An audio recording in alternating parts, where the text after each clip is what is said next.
In this video I'm going to talk about the last Dangerous Dave game. It took me a while to make it, as I couldn't put a finger on what it reminded me of. Finally I had my eureka moment, so there comes the review.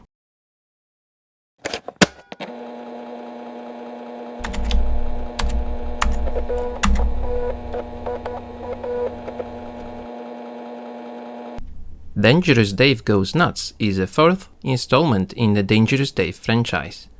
It's called Episode 3 as it's a third game using the early Commander Keen game engine, originally made by the famous id Software. It's also a second game not made by the original team. As was the case in the previous installment, it actually shows. For a long time I couldn't make myself to finish recordings for this episode, as this game simply is not much fun to play. But I'm getting ahead of myself again, so let's start from the beginning. Story. For the third time in a row we get exactly the same story.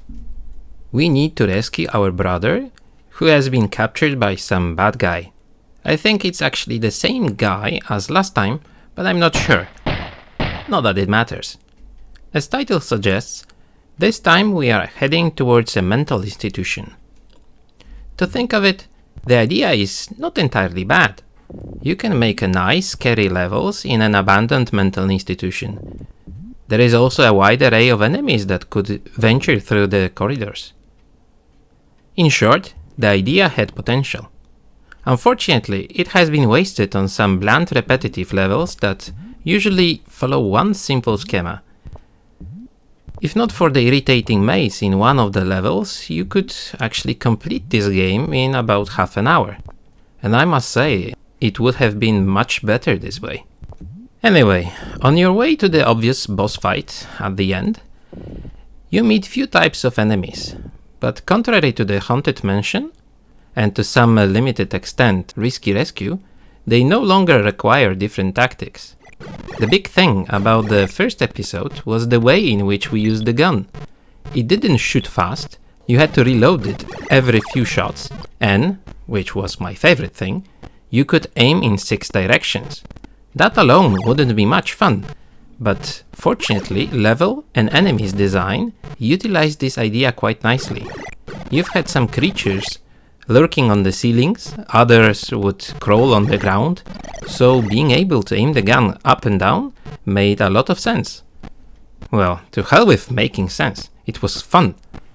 Second episode did its best to ruin this mechanic by adding a limited amount of ammunition. This was quite stupid, as you had such heaps of it that you never really had to worry about it. So the whole ammunition counting was simply inconsequential. That you can live with, just ignore it and you will be fine. Unfortunately, the third episode they have tried to improve the shooting mechanics again. And again, they failed. Yes, they backed off the ammunition counting, which is actually a good thing. If you cannot do something properly, then maybe you shouldn't do it at all. It would have been great if they stopped there. But they didn't. They decided to cut almost all non-humanoid enemies. As a result, you no longer have to worry about things crawling on the ground or ceiling. Things that can kill you come at you head on. This ruins the idea behind aiming up and down, as there is simply no more need to do that. You can complete the game without using this feature at all. This is just sad, as once again a thing that worked quite well has been ruined. Yes, you can still shoot enemies on different platforms, but this is simply not enough. It's not that much fun anymore. Of course, even bland game mechanics can be saved by a proper level design. Unfortunately, Dangerous Dave Goes Nuts is not such a case. Levels are not particularly interesting. Out of the total 9, many seem to follow one simple scheme, which is quite disappointing. Also, from the graphics point of view, they are not particularly pretty. Game uses EGA graphics, which was already obsolete at the time. Not that a bigger color palette could help much. Sound? Well, absolutely nothing changed since the previous episode. You've got a limited amount of Sound Blaster sounds and a bit more beeps and still no music. Summary cannot be kind for this game, as it further wasted the potential of the original. It just killed mechanics that made it fun. In a way, Dangerous Dave Goes Nuts reminded me of Super Mario Bros. Movie. Well, the movie itself wasn't too good either. There was this kind of gun there.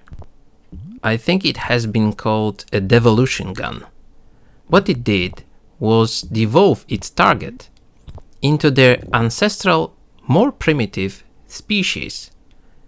I somehow vaguely remember that Luigi was devolved into monkey, but I could be wrong. It has been a long time since I've seen the movie, and frankly, I'm not eager to repeat the experience. Anyway, it seems that somebody got their hands on such a gun and used it on the original Dangerous Dave game. So when they shot the Haunted Mansion episode, they made a sequel, which was the Risky Rescue. It was way more primitive than the original, but still gave some fun at times. Unfortunately, that game also was shot.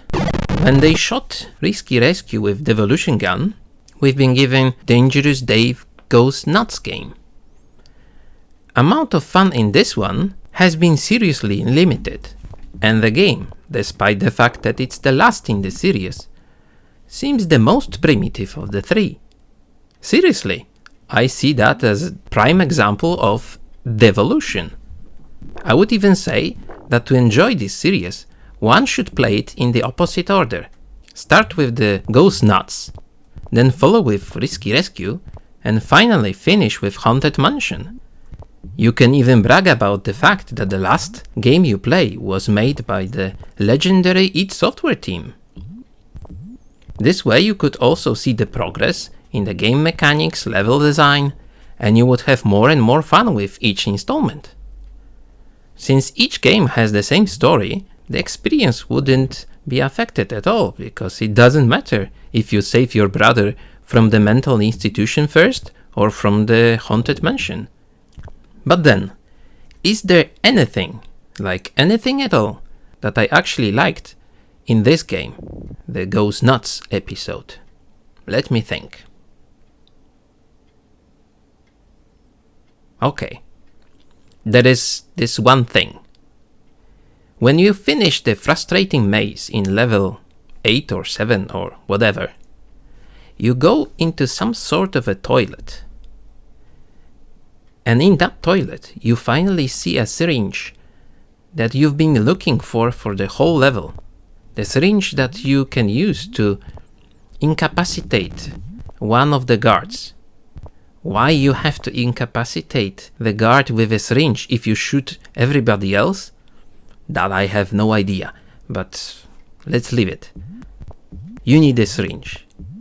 You waste heaps of time to finally reach a room in which you can see the syringe. So you let your guards down. You actually feel quite enthusiastic that finally you finished the maze. You go towards the syringe and bang!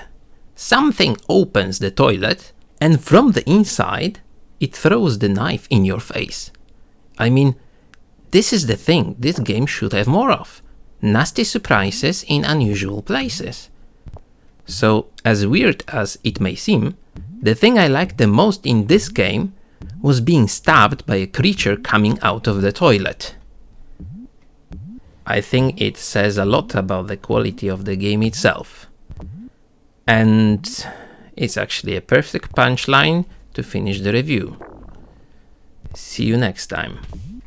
Hopefully.